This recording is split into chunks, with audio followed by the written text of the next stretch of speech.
Greetings, housemates, and welcome to Learn to Play Total War Warhammer. In this video, we're going to be talking about beginning the game as the vampire counts, because I believe I have the most experience with them. So I've already talked about the vampire count faction in brief overview. Let's go a little more in depth with what you have here, and then look at the first turn. So they can only capture territory belonging to other vampire count factions or any human factions except Norska. That means the Empire and all the various like Empire mini factions, but you can't get into the Chaos North Realms coldness, which is good. It means you don't have to fight dwarves for territory, although you do need to kill dwarves and orcs, and you have to, but you're mostly contending with humans, which is fine because your units are pretty good against humans. Raise Dead, this is cool. So you don't get global recruitment like the Empire does, but you do get a special selection of undead that you can get at the base cost by raising them. And then there's a lot of abilities that actually make that cost cheaper. So it can be a really cheap way to recruit your cannon fodder units. And if there are famous battle sites, then you can actually recruit better than cannon fodder, but mostly only expect cannon fodder until maybe later in the game. And lastly, corruption. Corruption is great. In heavily corrupted areas, your public order is going to be really high without any effort. And it means that they don't have really buildings that make public order better. They do have a building that does it a little bit, but primarily public order is very little problem for you if you have high corruption, but conversely in areas where you have low corruption, it is quite an issue. It also means you might want to spend a couple turns softening people up, or you want to focus on spreading corruption before you invade places, because otherwise you'll have attrition unless you immediately take the settlement in that region. Your top units, there's a lot of monstrous units, and a lot of special abilities like the 75% physical resistance that Hex Wraiths have. We'll talk about how all that works for you once we look at the whole vampire counts, tech tree and such. Playstyle, strong battle magic, very true. Units cause fear, impacting enemy leadership. All of your units cause fear. Some of them cause terror. The difference is terror, when you attack a unit, it causes it to temporarily flee unless it's immune to terror. For just a second, so you get a little tiny mini route every time a terror causing unit shows up. Causing fear just means they lower the morale of people nearby by 10, I believe, which is pretty damn good. Crumbling, instead of routing, your units will stand there and die really fast. Even if they're not in combat, if their morale is broken, your units will start to die. Some battle casualties are automatically raised from the dead post-battle, even in defeat. This is very true. It means you can even get units back that were completely wiped out, if only at like two bodies. But still, it can save that one expensive unit so you don't have to buy it again. No missile units, so you need to use magic to make up for that. And your horde of flying and or monstrous creatures. Alright, so the hero I'd suggest starting off with, like pretty much every faction, is the non-faction leader. Why? Because you can get all of the legendary lords in a single playthrough. There are just requirements to unlock them that you'll have to achieve, and the legendary lords are free. Now, I suppose, 800 or 900 cash really isn't that big a deal to unlock someone, but it's appealing to me. Plus Heinrich Himmler is a spellcaster, and like I've said, since you have missile units, you kind of depend on spells to really kick ass. The Raised Dead cost, also really good at the beginning of the game, and his penchant for necromancer heroes, I think also quite good, although not really a beginning of the game kind of thing. So while this loads, I'm going to say the vampire tech tree is, I think the vampire tech tree is a really nice one. And we're going to hop right in on that. So you have these 4 quadrants. Basically, you have skeleton-y type things. Skeletons and zombies here. You've got crypt ghouls and wraithy things, I believe, over here. Yep. And a little bit of like siege and attrition. These are worth noting because attrition is a problem for vampires, a pretty serious problem. Also, this particular research reduces the cost of raised dead, which is nice, but by the time you get there, it's not a big deal. However, enemy siege holdout time reductions are quite good, and mixed with a couple heroes or lords who specialize in sieging, this can be a really big deal. Up here, you've got the forest type monsters, which are a lot of cool monsters. Vargulfs, a lot of them can like regenerate or cause terror. The Terrorgeists are flying. Like, I really like this one, but I saved the best for last. This is kind of your economic and hero branch, and I think it is absolutely amazing because you can get +2 for Wit Kings and Banshee levels when recruited, and +2 for vampires and necromancers. Also, this is where your growth and income bonuses are, which is just fantastic. Also, hero action cost reduced by 1/3. What? And then more income stuff for your high level building. So I suggest starting here, going straight for all the growth research, because growth is power. All right, you get your quests, of course. So let's take a look. So to unlock Manfred von Karstein, you read the tooltip. It says, this legendary lord will unlock after owning the provinces of Eastern and Western Sylvania. And note that he is free, though he does have upkeep. So that is awesome. And you can really quickly take over Eastern and Western Sylvania if you understand a few things about the beginning of the game. One is, raise dead doesn't cost you any action. Unlike some other people, you can just raise dead on the go from any province you're in. And for Heinrich, it is cheaper. So 255 for these skeletons versus 300 if I actually recruit them outright. So if you don't know that you can raise dead immediately, this first fight can be really tough because you may not be overpowering him. I do suggest you go in and slaughter this guy as much as possible so that you can actually kill him. But we're just going to auto-resolve for the sake of... Oh, look, we did kill him. Good. For the sake of... Yeah, whatever. So we're going to go ahead, take the money and run. You finish your first quest. Looks like we got the Tormentor Sword. Nice. But you can't count on any good, you know, any good stuff. Now, after attacking him, you can actually attack this castle, which is a little shocking, right? Then go. So once you move into this territory, you can raise dead again. It's just cash and income, right? And so we got all these guys coming in. We'll see if auto-resolve loses for us. I think we'd actually win. If you play this out yourself, you can definitely win that fight. And then Castle Tempelhof will be yours on the first turn. Of other special note is you can recruit a Vampire Lord. Ghoul Whisperer. Corruption is actually quite good. My suggestion would be probably to go with Necromancers, maybe ones who maybe specialize them for campaign skills.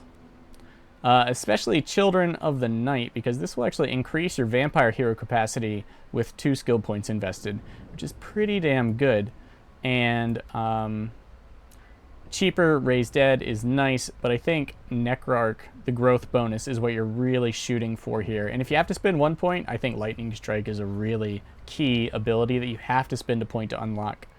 And the rest are nice, but whatever. But the reason I go Necromancer is you want some skilled spellcasters. Or you can go with the Vampire Lords. And I'll note that a Vampire Lord can actually take out Eschen and Waldenhof, just the garrisons, all by himself, if he has the Thirst, which is a Vampire Lord. It's one of the your very first skill point can go into it, but because Vampire Lords can heal themselves with their Vampire Magic ability, you just have to cast it on yourself. And because of their high armor and skill and damage, they can actually single-handedly easily tear through Eschen's garrison, and even through Waldenhov's. It's just because their armor is so high that they basically take almost no damage. The only thing you have to watch out for is their leadership failing, and that can be overcome simply by maintaining their health pool with that regeneration spell. Not sure if many other heroes can actually do that right off the bat, because no one else regenerates quite the way undead and vampires do. So, you can either start off with a Master Necromancer, or you can go straight for a Vampire Lord who doesn't even need an army to attack these places. If you bring an army, sure, you can raise dead more troops or whatever. Also, when attacking Castle Templehof, you might be able to pop into this province and raise even more undead before you attack. So, with this being crushed, and knowing that a Vampire Lord can take these all by himself, and Fort Obersteyr being the last holdout of the Templehof faction, you shouldn't have a problem crushing everything except for Schwarzhofen. And Schwarzhofen, you're just going to have to find a good time to crush them. You do start off, diplomacy-wise, at a decent place with them, and you have a decent chance of getting a non-aggression pact. They may even offer once you take out these guys. The best thing you can do is kind of wait for one of their main army to move out of town and then just crush it, because it is just a minor settlement. There are very few defenses, and they'll suffer from attrition, or they'll have to rush you, and just sit on it and crush them when they come in. With an army or two full of trash Raise Dead units, because it really does not matter. And when it comes to leveling, let me suggest you basically put 1 point in each of these, because the second point only gets you a reduced cooldown, which it's better to have 3 different cooldowns, and the ability to heal everyone on the map whenever you're casting spells, which is crazy. But casting spells doesn't last long, but it's still nice. It's better to have all the different abilities than to have one you can use 15% faster, which is really not much. I also suggest all of his equipment is pretty damn good. Remember that all the equipment's good. And you can get the cooldowns reduced up here anyway. Also, go straight for Arcane Conduit. I would just go for this first skill tree because it is so good. And I would suggest focusing on combat once you unlock Manfred von Karstein, because of his quest weapons are going to make him a total beast in combat compared to a normal Vampire Lord. And his spellcasting abilities are already kind of nice. I would fill those out, maybe the death ones, once you've spec'd him for combat. Or you can go opposite and spec him for maybe some of the spellcasting and then go into combat later once he's got that sick mount. The last thing we're going to look at is what to build.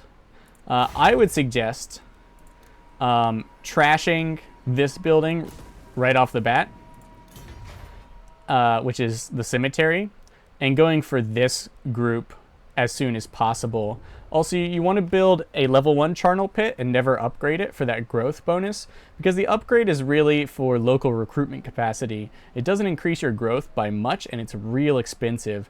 That's 3,000, whereas the first level is only 750. So I would spam charnel pits for fast growth in all of your areas.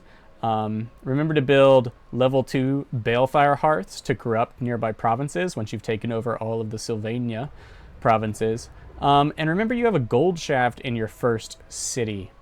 I would focus on the binding circle, It gets you up to banshees and wit king recruitments. You will get heroes over the first couple turns. They'll just give you some, which is very pleasant. But you do want to work your way up, and this lets you unlock all of these, plus Hex Wraiths and Karen Wraiths.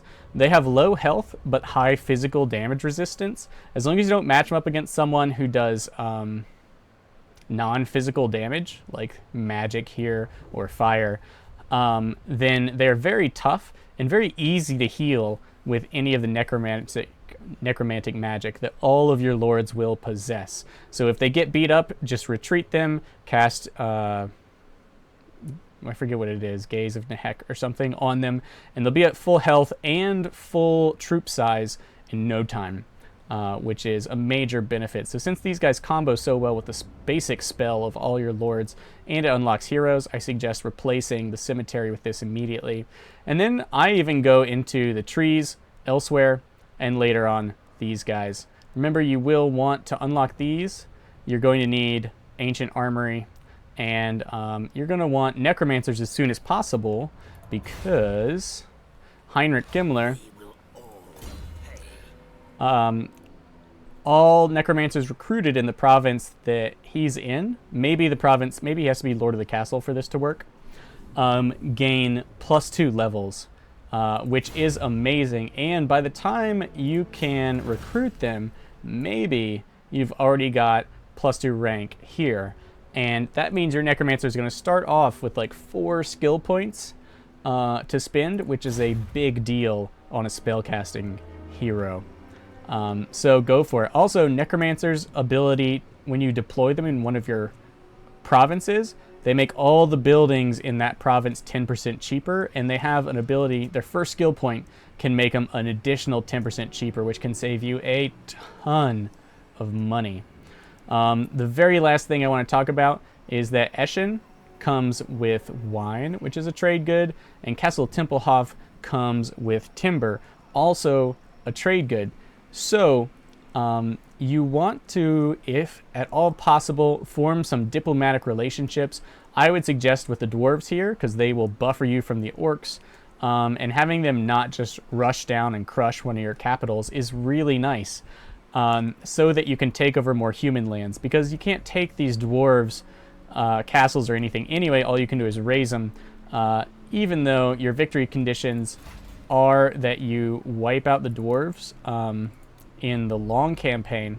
If you're just shooting for the short campaign, you don't have to, and even then, the long campaign, it takes a long time. So at the very beginning of the game, I suggest playing nice with the dwarves, maybe crushing some orcs that are pestering them, and getting up some good trade unions with them, which is tough, but fortunately you can infiltrate noble houses in our preferred tech tree here for an extra 10% diplomatic goodness. And if you can form enough trade agreements for each one, you can sell 15% of the trade goods you produce, meaning you can get this wine out the door for mad cash, as well as this lumber. Alright guys, that's it for the basics of how to start the vampire counts. Remember, you can raise dead in each region separately, and the stocks do regenerate. And remember that the vampire lords can take out minor settlement garrisons all by themselves, as long as there's no defending hero. And you should be able to easily crush Sylvania at the beginning of the game. Thanks for watching. I hope you learned something. If you did, then give this video a thumbs up. If you want to catch more videos like this, then please subscribe. And until next time, my friends, farewell.